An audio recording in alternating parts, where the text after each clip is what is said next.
पोखरामा के कति धेरै प्लान्टहरू पाउँछ हेर्नु न। हाम्रो बहिनीले रोपेर पुरै कौसीबारी बनाकी रहेछिन्। मलाई कति मन पर्यो, त्यही भएर मैले भिडियो पनि बनाइहालेँ। कस्तो राम्रो भएको है। फ्याक्ट्री जान आँटेको सधैँ यो पृथ्वीजोगको जाममा परिहाल्छु कि म। कति जाम हुन सकेको आजभोलि यो पोखरामा। आज पनि फ्याक्ट्री पुगेर फेरि मासुको अचार बन्न रेडी भइसक्यो। हेर्नु न हाम्रोमा कस्तो राम्रो खतरा मिठो फ्रेस अचार बन्छ। हजुरहरूलाई खाने मन छ भने फटाफट मलाई मेसेज गरेर अर्डर गरिहाल्नु होला है। फेरि यो मेरो भाइको आँखामा खै के भएछ है, त्यही भएर आँखा हस्पिटल लगेर गएको। राम यस्तो भिड अझै टोकन सिस्टम रहेछ कि ब्याङ्कमा जस्तै टोकन लिएर भित्र गएर टिकट काटेर अनि मात्रै चेकअप गर्न मिल्ने रहेछ है। टिकट सिकेट काटेको त 1-1.5 घन्टा लाग्छ भन्नुभयो। ल मेरो भाइको आँखामा चाहिँ के भएको छ भनेर हेर्नु ल। यस्तो भएको थियो कि खासै केही भएको त रहन्छ, तर हामी डराएर हस्पिटल गइहालेको के है।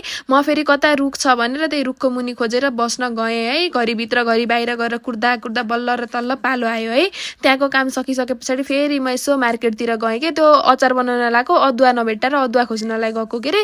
अदुवा बल्ल र तल्ल पाउन त पाएँ। त्यस पछाडि आएर ट्याक्क फ्राई भएको अचारलाई यसरी समातेर भिडियो मैले बनाइहालेँ। अब फेरि भित्र खाजा खाने तयारी गर्दैछु कि मैले है। ट्याकटुक रोटीको पिठो चाहिँ अनिसले मारिदिनु भयो। म फेरि खतरा गोलो रोटी बेल्न जानेछु कि साथीहरू। हजुरहरूले पनि बेलैमा यो गोलो रोटी बेल्न चाहिँ सिक्नु होला है। हाम्रोमा आज आलुको अचार, त्यस पछाडि सुक्खा रोटीको खाजा बनिरहेको थियो। कति हेल्प गर्नुहुन्छ कि मलाई। मेरो भाइको पारालाई हेर्नु त्यहाँ खै के गर्दै बसिरहेको छ। यता हाम्रो पसिना आएर यो बिजोग हुँदा नि हामीले पकाउन चाहिँ छोडिएको छैनौँ।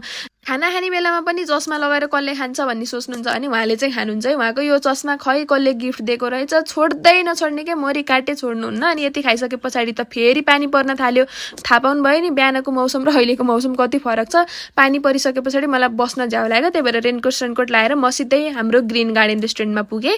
हाम्रो रेस्टुरेन्टमा यस्तो मिठो खानेकुराहरू त पाउँछ नै। थकाली खानादेखि लिएर इन्डियन, नेपाली, कन्टिनेन्टल सबै पाइन्छ र एमआरपीमा बियर पनि पाइन्छ कि साथीहरू। त्यही भएर फटाफट लेक्साइड स्ट्रिट नम्बर 15 मा रहेको हाम्रो प्यारो ग्रिन गार्डन रेस्टुरेन्ट हजुरहरूले छिटो भिजिट गर्नु होला। त्यस डेली भ्लग बनाएर हाल्छु नि त आजभोलि मैले। मेरो भिडियो कस्तो लाग्छ लाइक, कमेन्ट, सेयर गर्न पनि नबिर्सिनु है त। By by.